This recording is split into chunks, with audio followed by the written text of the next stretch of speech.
চৈত্র মাসের লক্ষ্মী পূজা ব্রত।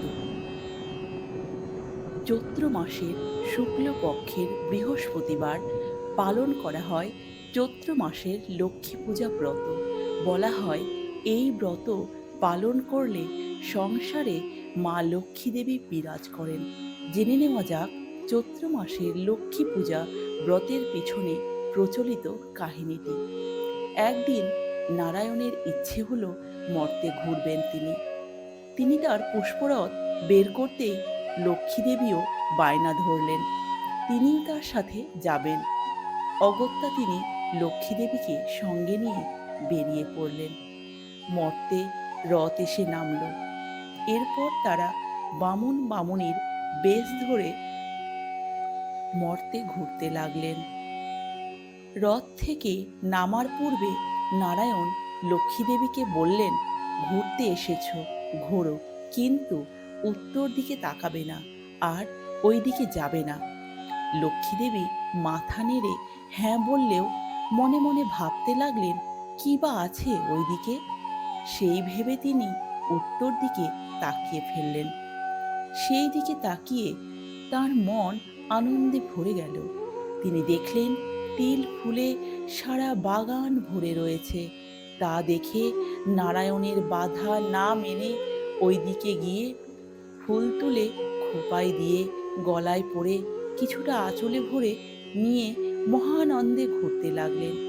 এমন সময় সেই বাগানের মালিক এক বামুন এসে বললেন, আমার বাগানের ফুল তুলেছ তুমি, আর বাড়ি যেতে পারবে না। এই বলে বামন লক্ষ্মী দেবীকে আটকে রাখলেন। লক্ষ্মীর আসতে বিলম্ব দেখে নারায়ণ এগিয়ে গিয়ে দেখেন তিনি যা ভেবেছিলেন তাই হয়েছে। ফুল তোলার অপরাধে বাগানের মালিক লক্ষ্মী দেবীকে আটকে রেখেছে। নারায়ণ এগিয়ে গিয়ে তাকে জিজ্ঞেস করলে বাগানের মালিক বললেন, যে আমার বাগানের ফুল তুলবে তাকে আমার বাড়িতে 12 বছরের জন্য রাঁধুনির কাজ করতে হবে। তা শুনে নারায়ণ লক্ষ্মী দেবীকে বললেন, তোমায় বারণ করলাম, তবুও তুমি শুনলে না, এবার আমায় ছেড়ে থাকো 12 বছরের জন্য। এই বলে তিনি সেখান থেকে চলে গেলেন। যাবার আগে বাগানের মালিক সেই বামুনকে বলে গেলেন, ওকে কারোর এঁটো খেতে দেবে না, ঝাঁট দেওয়াবে না, আর কারোর বাসি কাপড় ধোয়াবে না। এরপর সেই বামুন মা লক্ষ্মী দেবীকে বাড়ির ভেতর নিয়ে গেলেন। বামুনের বউ লক্ষ্মী দেবীকে দেখে বললেন, আমাদের নিজেদেরই দুবেলা ঠিক মতো অন্ন জোটে না, তুমি একে আবার কোথা থেকে নিয়ে এলে? বামুনের বৌমারা সেখানেই দাঁড়িয়েছিল। বামুন তাদের সবাইকে বললেন, যদি আমাদের কপালে জোটে তাহলে ওরও ঠিক জুটে যাবে। তোমরা শুধু ওকে আদর যত্নে রেখো, তাহলেই হবে। বেলা গড়িয়ে গেছে দেখে মা লক্ষ্মী দেবী বললেন, তোমরা সবাই এখন বসে আছো কেন? যাও, স্নান করে এসো। তা শুনে বামুনের বউ বললেন, তেল পাবো কোথায়? দেখছো না তেল না মেখে মাথা শুকনো জট হয়ে গেছে। আমার ছেলেরা ভিক্ষে করে আসুক, তবে যা হয় দুটো রান্না চাপাবো। মা লক্ষ্মী বললেন, কেন, তোমার ঘরেই তো সব আছে। এই বলে মা লক্ষ্মী রান্নাঘরে এনে দেখালেন শাড়ি দিয়ে সব কিছু সাজানো আছে। অনেক দিন পর এত জিনিস দেখে বাড়ির সকলেই খুব খুশি।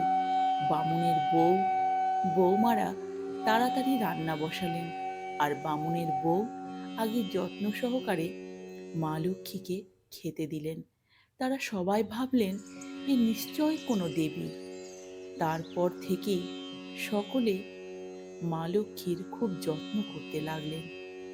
শুধু বামুনের মেজ বউ মা লক্ষ্মীকে দেখে আর রাগে গজগজ করে। সে তার এঁটো সব মা লক্ষ্মীকে খেতে দেয়।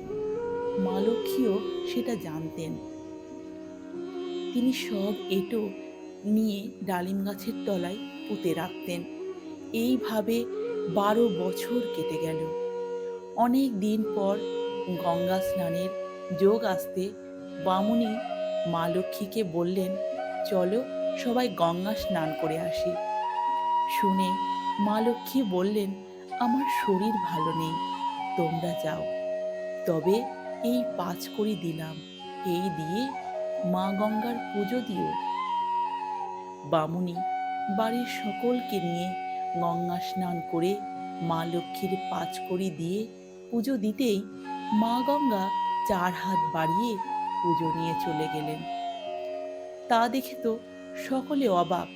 তারা বুঝতে পারল উনি নিশ্চয় কোনো দেবীই হবেন, তাই ক্ষমা নিয়ে চলে গেলেন। তা দেখে সবাই অবাক হয়ে গেল। ওরা বুঝতে পারল উনি কোনো দেবীই হবেন, তাই ক্ষমা চাওয়ার জন্য সবাই তাড়াতাড়ি বাড়ি চলে এলেন। এই দিকে 12 বছর কেটে যাওয়ায় নারায়ণ বামুনের বেশ ধরে রথে করে মা লক্ষ্মীকে নিতে এসেছেন। মা লক্ষ্মী রথের সামনে দাঁড়িয়ে নারায়ণের সাথে কথা বলছেন। বামুনি অমনি মা লক্ষ্মী দেবীর পা জড়িয়ে ধরে কাঁদতে লাগলেন। বললেন, তুমি আমাদের ছেড়ে যেও না মা, আমাদের ভুল হয়ে গেছে, ক্ষমা করে দাও। লক্ষ্মী বললেন, আমার যে আর থাকার উপায় নেই, 12 বছর পূর্ণ হয়ে গেছে।